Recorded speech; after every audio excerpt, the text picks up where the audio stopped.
Comrades, let's be real for a second. There are no gorillas in the mountains. There are no guerrillas in the streets. There is no organized, armed, revolutionary force under the leadership of a communist party working with the United Front to topple the United States. That is the actual concrete situation that we have to deal with right now in the imperial core as it stands. Every revolutionary theoretician, from Mao to Lenin, said that there must be a lengthy period of legal struggle before revolution can actually be said to be on the table. George Jackson said that we must work steadily to erode the prestige of the fascist regime, and that elections engaged in with the goal of winning and governing under the currently existing order of things actually help boost the continued existence of the fascist regime. Fascism, in Jackson's eyes, is defined as reform, allowing the system to continue to recuperate and rebuild itself over and over and over again, siphoning away revolutionary energy and continuing to legitimize the fascist system in the eyes of the people. Revolution is defined by all Marxist theoreticians as a violent overthrow of one class by another. Revolution, simply put, does not come from an election.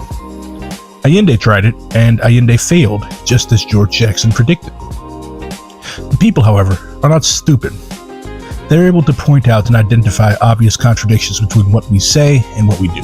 To this end, we should never lie to them, seek to fool them, or posture ourselves as experts that come to them with ready-made programs, orders, or commands because they will, in Fanon's lovely words, vomit them up and laugh at them.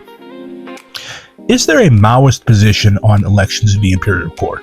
I personally think so. What did Mao himself say? In Problems of War and Strategy, he wrote, "Internally, capitalist countries practice bourgeois democracy, not feudalism, when they are not fascist or not at war. In their external relations, they are not oppressed by, but themselves oppress other nations." Because of these characteristics, it is the task of the party of the proletariat in the capitalist countries to educate the workers and build up strength through a long period of legal struggle and thus prepare for the final overthrow of capitalism. In these countries, the question is one of a long legal struggle, of utilizing parliament as a platform, of economic and political strikes, of organizing trade unions and educating the workers. There, the form of organization is legal in the form of struggle, bloodless, non-military. On the issue of war, the communist parties in the capitalist countries oppose the imperialist wars waged by their own countries. If such wars occur, the policy of these parties is to bring about the defeat of the reactionary governments of their own countries. The one war they want to fight is a civil war for which they are preparing, but this insurrection and war should not be launched until the bourgeoisie becomes fully helpless, until the majority of the proletariat are determined to rise in arms and fight. Can we really say that the bourgeoisie are really helpless at this stage? Not by a long shot. They still have prestige in a lot of people's minds. They control the armed forces and they control most parties. That being said, the United States is also gearing up for war in Latin America, circling Venezuela like a hawk, and the fascist system is already here and has been here for decades. The mask of bourgeois democracy continues to slip and will fall ever further, regardless of which fascist party takes the White House in 2028. Contradictions will continue to sharpen and escalate, and various factions of the ruling class will continue to fall out, fall back in, while continuing to repress and oppress us all.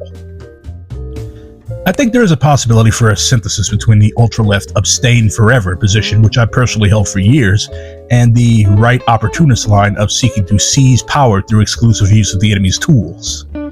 Engagement with elections should be with the purpose of seizing terrain away from the enemy and giving the people breathing room. It should be with the intent of conquering actual power and preparing the masses for the tasks ahead. As I said before, we are not going to conquer power that matters through elections. As long as the masses, however, see elections as a viable trench of combat, we must engage with it. We do not want to be yet another small, sclerotic sect that serves nobody and makes no real impact on the real world. Nor do we want to liquidate ourselves into the Democrats. It would not be any service to our trans comrades at schools across the country, however, if we allow Moms for Liberty and other scum to take over school boards and make them suffer, though, would it? Elections can serve as a sounding board for socialist positions and beliefs and push the envelope ever further. We are not accelerationists who seek to make the people suffer because they live in the imperial core, hoping that they one day decide because of said suffering to pick up the gun. That does not work.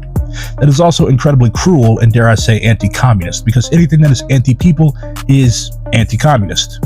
We want the people to have housing, food, healthcare, public transportation, and free education.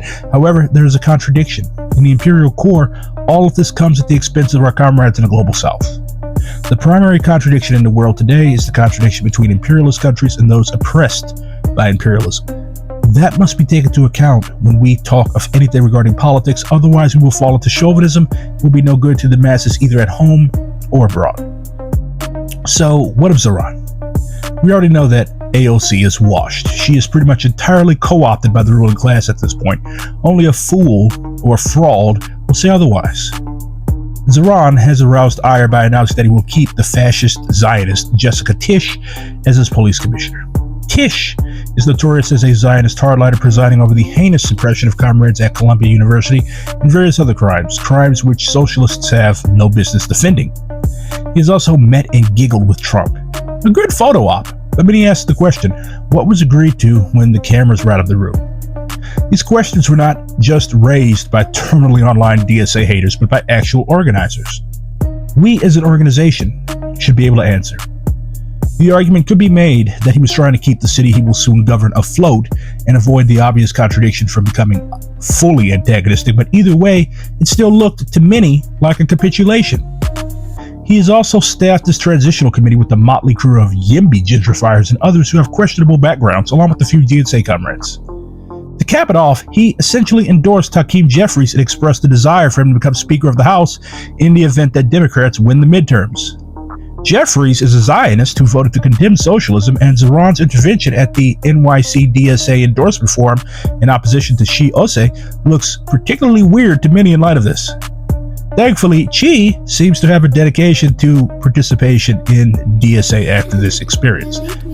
Finally, Zeron has expressed support for a Zionist campaign to ban protests in front of houses of worship, which means that synagogues that host auctions of Palestinian land or encourage settler colonialism will apparently be off limits, and protests at these venues will be met with repression. That's hell of a contradiction, and DSA will rightfully be in the middle of it. You cannot have your cake, gaze at it, and gorge yourself on it too. As DSA members and socialists, our goal naturally is to condemn these things, regardless of who engages in them. There is objective good and bad in this world, discoverable through practice and analysis and the light of theory. Zeron sheds light on the errors of failing to get a workable majority of actual cadre candidates in lower offices, such as city councils, and pursuing high-level executive positions. If we capture these positions as Zeron did, without a firm DSA or socialist bench, the compulsion to integrate fully into the bourgeois system and give more and more ground will be ever stronger because the individual feels surrounded. Does this make Zeron a fascist? No. There is a childish and juvenile trend within the online peanut gallery to call everybody that they disagree with a fascist. That is not political discourse, wherever else it may be. Is Zeron the future of socialism in the United States? Absolutely not.